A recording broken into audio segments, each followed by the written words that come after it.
Assalamualaikum warahmatullahi wabarakatuh. Saya Naurazal Fazaira Alwi dari Program Studi Gizi Angkatan 2023 FIKK UNM kelas A. Nah, di sini saya akan menjelaskan mengenai rute pemberian obat. Nah, rute rektal melibatkan pemberian obat melalui anus ke dalam rektum dengan tujuan mendapatkan efek lokal maupun sistemik. Bentuk umumnya termasuk suppositoria pada gel termoresponsif, enema cair, dan sistem modern lainnya.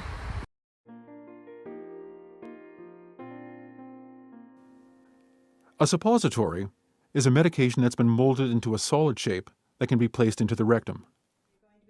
Suppositories are often used to relieve constipation, but they can also be used to give medication for pain, nausea, vomiting, or fever.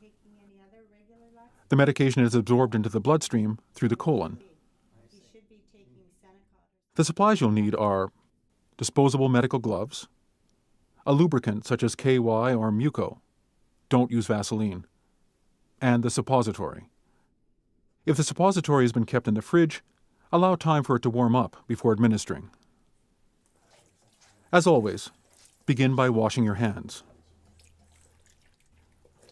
Put on the gloves and take the time to make sure you're giving the right medication, in the right amount, at the right time, by reading the instructions on the label.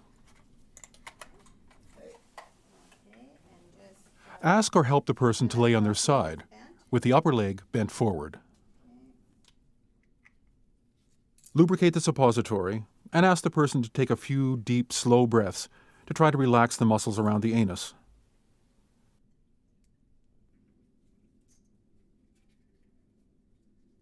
Spread the buttocks to expose the anus and slide the suppository into the rectum about 2 inches. The suppository may trigger the urge to have a bowel movement. Unless the suppository was intended for this purpose, encourage the person to try to hold it in place for 15 minutes to allow the medication time to absorb. Then wash your hands again before documenting the medication and when it was given in your medication record.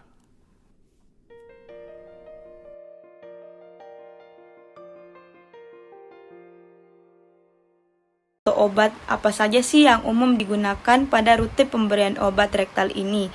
Yang pertama ada paracetamol yang sering digunakan untuk anak. Kemudian yang kedua ada ibuprofen, diclofenac suppositoria yang sering digunakan untuk nyeri dan inflamasi. Kemudian ada antiemenik atau ondansetron rektal untuk mual dan muntah. Baik, kemudian yang terakhir ada diazepam rektal untuk kejang darurat status epileptikus. Adapun hal penting yang perlu diperhatikan oleh pasien, yang pertama, jangan digunakan jika ada diare, pendarahan rektal, atau penyakit anorektal aktif. Kemudian, simpan suppositoria sesuai instruksi.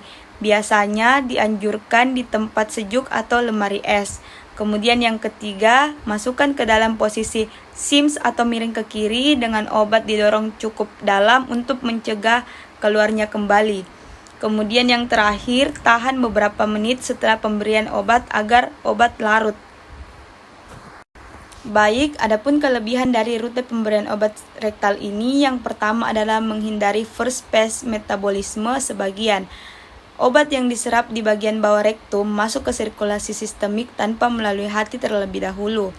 Kemudian yang kedua, alternatif bila obat oral tidak memungkinkan, misalnya pasien muntah, tidak sadar, ataupun anak kecil. Kemudian yang ketiga, ada onset relatif cepat untuk beberapa obat analgesik atau antipiretik. Kemudian yang terakhir, ada dapat digunakan untuk efek lokal maupun sistemik, misalnya antiinflamasi lokal versus analgesik sistemik. Baik, yang terakhir, adapun kekurangan dari pemberian obat rektal, yang pertama ada absorpsi tidak konsisten seperti dipengaruhi oleh keberadaan tinja, perfusi mukosa, dan posisi obat di rektum. Kemudian yang kedua ada permukaan absorpsi terbatas seperti lebih kecil dibanding usus halus. Yang ketiga, defekasi dapat mengeluarkan obat lebih cepat. Dan yang terakhir, kurang nyaman secara psikologis sehingga kepatuhan rendah. Baik, mungkin itu saja sedikit penyampaian proses pemberian obat rektal dari saya. Kurang dan lebihnya mohon dimaafkan. Terima kasih.